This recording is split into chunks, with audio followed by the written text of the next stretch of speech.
You're traveling through the unknown, a journey beyond the corners of reality, where the shadows whisper and the chill runs deep. Welcome to the dimension where your deepest fears are given form. This is the Midnight Mystery. Welcome to the Midnight Mystery. Today's episode is called The Terror on Main Street. In each episode, we delve into the shadowed corners of our existence, bringing you tales of the eerie, the uncanny, and the downright terrifying. From the realms of the supernatural to the depths of the human psyche, no stone is left unturned, no dark secret left hidden. As the clock once again draws near midnight, prepare to embark on another adventure into the uncanny, the eerie, the horrifying, the Midnight Mystery. Everyone on the train was normal. Of course, Stuart didn't care to notice that they were normal. When something is normal, the brain doesn't pay it any mind. Why would it? It's a waste of energy to notice the mundane. If it's normal, it's not a threat. It doesn't need to be taken care of. Doesn't need to be noticed, thought about, or given an ounce of consideration. When something is not normal, however, that is when the human mind begins to take notice of the details. Stuart wished so desperately that he had noticed the abnormality of the town when he first got off the train. If he had just paid attention right then and there, maybe he wouldn't be so frantic right about now. But no. It wasn't until the meeting that he noticed something was off. He had seen it on the taxi cab driver, yes, but it was easily chalked up to nothing in his mind. After all, lots of people are missing fingers. Why should one lonesome cab driver without an index finger alarm him? But then at the meeting, he swallowed as he sat in that dull hotel bedroom, reimagining it over and over again. He walked into the office building. Nothing. He ascended the elevator. Nothing. He went down the hall to room 313 and was greeted by Mr. Higgins, who extended his hand to greet Stuart to their little conference room. "Mr. Alaband," Higgins had said, smiling and shaking Stuart's hand. "Good to have you here. I trust the train ride into town went well?" Initially, Stuart had simply thought it odd that Higgins too had neither of his index fingers. What a coincidence to have a taxi driver with no index fingers, and then be greeted by a branch manager with no index fingers. "Wonderful to be here, Mr. Higgins." Higgins then turned to the room of employees, smiling and introducing Stuart to the lot. "This is Stuart Alaband, our new rep from corporate. He came in all the way from Philadelphia, so let's make sure he feels well and at home here." Then the room waved. They waved at Stuart. None of their hands. None of them had any index fingers. Stuart didn't dare ask about it, no. What was he supposed to say? "Hey, all you people I've never met before, why do you all have the same deformity?" No, that would be horrible of him. Then again, it seemed horrible that none of them had their index fingers in the first place. He got out of that meeting as quickly as he could, going down to the coffee shop on the corner, hoping to order something that'd help him decompress a little. The waitress came right on up to him, smiling and holding her notepad. "What'll it be for you today, sir?" "Oh, just whatever your cheapest sandwich is, please. With some lemonade?" "Of course, sir," he replied. She came back a minute or two later carrying his lemonade, and then he noticed it on her too. He counted over and over. 1, 2, 3, 4. 1, 2, 3, 4. Thumb, middle, ring, pinky. Thumb, middle, ring, pinky. He smiled with a twinge of angst as she delivered him the beverage, a sudden clamminess overcoming him. He paid the bill with all the haste in the world, then retreated to his hotel room where he was now. He could only sit there, staring at the floor as his mind spun. What the heck is going on here?" he muttered, swallowing again. He had been sitting there for almost an hour, only able to stare blankly at the floor as his mind drew an even larger blank when trying to find an explanation for it. Eventually, he relented, shaking his head as he tried to cast this abnormality from his mind. He turned to his laptop, wondering if perhaps doing some work in his Excel sheets would benefit his current mental state. He opened it and navigated right to his drive. He spent a while moving items around and putting in updated information into the file. All of it status updates from the branch he'd met with today. Stuart had finally begun to move his mind back towards business, decompressing and feeling less concerned about the fingers. He had always been deeply appreciative of his work. Last year, when his wife left him, his family at the office in Philadelphia was there for him. Bonnie, Richard, Amos, the whole lot. Threw him a surprise birthday party this year even. He really did work with good people. And the people here at this branch seem to be good folks too. Just all missing their index fingers, that was all. Stewart sighed, looking at the hotel phone on his dresser. Maybe some food will help me out here, he muttered. He closed the computer and leaned over to pick up the phone. There was a brief ringing and then the receptionist picked up. How may I help you? She asked. Hi, yes, this is Stuart Alaband, room 203. I was wondering if it was too early to order some dinner. Not at all. Are you ready to order now? Let's see. I have the menu right here. Just give me a moment, please. Of course. He stared for a moment. How about the Alfredo? He finally decided. Yes, that'll be right up for you in about 15 minutes. Excellent. Is that all for now, sir? Yes, that'll be good for now. Very good, sir. Have a nice day. You too. He hung up the phone, pausing as he placed it back on its stand. He stared at his index finger. He wetted his lips, taking note of their sudden dryness. What was all this about exactly? Had this all been the most astronomical coincidence in history, that seemingly every single person in this town had no index fingers? Was he and everyone he knew in Philadelphia the strange ones? Was he drunk and seeing things? At any rate, he was startled when the door opened and a young man pushing a cart came into the room. Mr. Alaband? He inquired. Yes, son, that is me. Stewart walked on over, feeling some sense of relief from his frantic mind as the smell of Alfredo filled the air. That'll be $12.83, the young man said, holding out a card reader.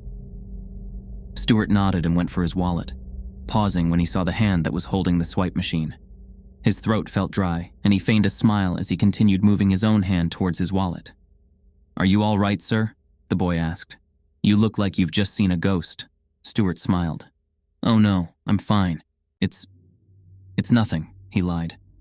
He extracted his card from his wallet and passed it over to the young man. The server's eyes suddenly widened when he took the card from Stewart. Stewart froze up, a sudden pit in his stomach developing as he kept that fake smile on his face. His hand was shaky, but upon seeing the young man's expression, he didn't move it. Oh, the boy groaned. You're new here. On a business trip, Stewart explained. Only here for 24 hours. The boy nodded. Gotcha. Well, you should be fine then. It takes him a while to track down newcomers. Stewart wasn't sure what to say at that. He just held his smile in place as the blood rushing through his head began to grow audible. What? The young man smiled, swiping Stewart's card. Oh, nothing you need to worry about. If you're only here for a day, then it really doesn't matter. What doesn't matter, the thing? The boy scoffed. Well, don't say it, he instructed matter-of-factly. He might use sense to find newcomers, but he's still got a sense of hearing, you know. Stewart's forehead was getting damper by the minute. He took his card back from the boy, putting down on the bed next to him as he stared. What on earth is that supposed to mean? He stammered. Are you people just trying to freak me out? The lad snorted. Like I told you, doesn't really apply to you since you're leaving here tomorrow. He shrugged, waiting for a moment. If you want a tip, you're gonna have to tell me, Stewart sputtered. Dude, it's just some collector. No big deal, you know? He just collects them. Stewart wrinkled his brow, reaching back for his wallet. Fine, here's your tip. He forked over a couple of dollars and the server smiled. Thank you, sir. Have a good night. He backed out of the room, closing the door behind him and leaving the cart behind. Stewart just stared at the thing, adjusting his collar and pursing his lips. Suddenly, this Alfredo didn't seem quite as appetizing anymore. He wasn't quite hungry. He moved back towards his laptop, throwing it open and searching for train tickets. The company had already paid for the ticket on the way back tomorrow afternoon, but he needed one right now. He bit his lips as he looked at the prices for tickets leaving in the next hour. It wasn't going to be a small hit to his monthly budget by any means. The pit in his stomach encouraged him to just take the loss, though, and he couldn't enter his credit card number quick enough. There we go, he sighed, leaning back. He reached for his cell phone, then dialed Mr. Higgins. His heart pounded with every buzz of the ring. He could feel his breath getting shorter, but he brought it back to a normal pace by reminding himself of the ticket he'd just bought. He tapped his fingers against the nightstand as he shivered off the frigid sweat that had built up on his back. Hello? A voice finally said. Hello? Mr. Higgins? Yes, that's me. Is this Alaband? Yes, so listen, something's come up and I won't make it to tomorrow's meetings. I've got to get back to Philly. The wife is in kind of a rough spot. I thought you said you were divorced." Stewart held his breath, biting his lip. "I did tell you that, didn't I?" Higgins sighed. "Is this about the fingers?" Stewart's heart dropped.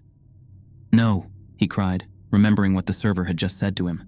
"Don't say it aloud," Higgins scoffed. "Did somebody tell you he could hear it?"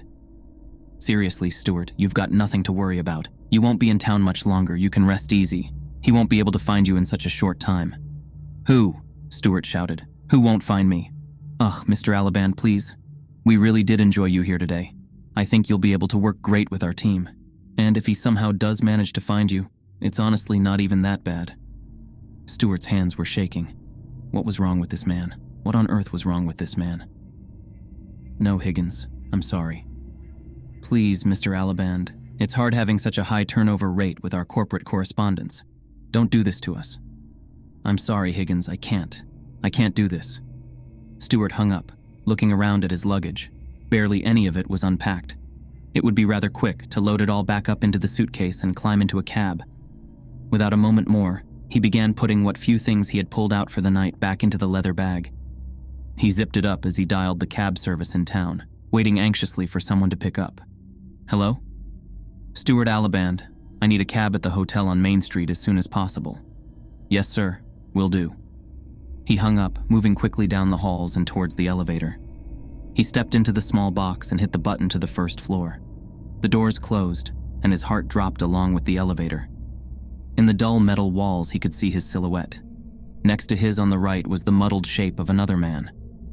It stood just a few feet from where Stewart was, standing perfectly still and in complete and utter silence, but he couldn't bring himself to look. His lungs became cold, and a small cloud of breath could be seen against the elevator doors as they parted again. Stewart leapt out, eyes wide as he finally looked behind him to see a perfectly vacant elevator. "Sir?" one of the receptionists asked. "Sir, are you all right?" he gasped when she raised her hand to call for his attention, her four-fingered wave driving a pit into his gut. Behind her in the reflection in the glass was that same shadowy outline. "No, I'm fine," Stewart sputtered. He moved his eyes away from the women and honed his focus on the doors. They parted as he approached, and he hustled out into the cool air of dusk. A cab was pulling up, and the driver rolled down his window. "Alaband?" he asked. "Yes," Stewart replied hurriedly. He opened the rear door and climbed in. His heart skipped a beat when he saw the reflection on the windshield of the shadowy figure sitting in the front seat of the cab. He froze up, only able to nervously tap his leg as the ride commenced. He couldn't even find the strength to wipe the sweat from his forehead, nor the strength to swallow the lump that had built up in his throat. He just stared. "You all right?" the driver asked. Yes," Stewart lied. "Absolutely." "All right, where to, buddy?" "The train station." "You got it." He began driving, and Stewart found his eyes bouncing back and forth between the shadow's reflection and the fingers of the driver on the steering wheel. His breath was shallower by the minute. He wanted to stop looking at the shadow, but every time he looked away, he found his mind drawn back to it with the concern that it may have moved. "Stay still, stay still, stay still," he repeated, unsure if he was muttering to himself or the figure. The driver pulled up to the next stoplight, looking back in the mirror. "You okay, man?" he asked. "Yep. Don't look like it." The driver suddenly nodded, and Stewart presumed that it was because he'd seen all 5 fingers on his hands. "Hey, don't worry, man. You'll be at the train station here soon. And hey, even if he sniffs you out on the way there, it really ain't that bad. Feels kinda good, actually." "Are you crazy?" Stewart hissed through gritted teeth. "Nah, man. It's kinda how everyone around here feels. Seriously, I'd even encourage you to stay long enough." Stewart eyed the figure's reflection again, breath feeling more sporadic. "Just move quickly." "All right, man," said the driver. "You're the boss." The light turned green and he started on his way again, meandering through the streets to the train station. Stewart sunk down into his chair, his face getting clammier as he watched the figure in the reflection move. It got on its knees, turning around and looking over the headrest. Stewart looked to where the headrest was in reality, seeing nothing there. The cab finally came to a stop near the train station, and Stewart began fumbling for his wallet. "All right, man, have a good trip." Yes, will do." He extracted some cash and paid the man. He threw the cab door open and brought his suitcase out. He slammed the door, startled by the shadow's sudden appearance in the window of the back seat. The cab proceeded off, and Stuart shuddered. He marched up to the doors of the station and made a beeline for the counter. He showed his receipt to the man behind the desk on his cell phone without saying a word, hardly even able to think between the anxious throbs in his chest. The man looked at him and smiled. "You're good to go, sir." Stuart nodded, looking back behind him at the front doors to the station. The silhouette stood there, its hands on the glass as if it was looking at Stuart from without longingly. He didn't allow himself to take any sighs of relief, though, until he got onto the train and saw several people there with 5 fingers. He slumped back into his chair on the train, smiling. He held up his hands, oh so relieved that he only had 4 fingers.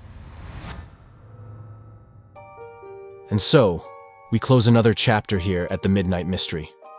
Tonight's tale might have sent shivers down your spine or left you peeking over your shoulder.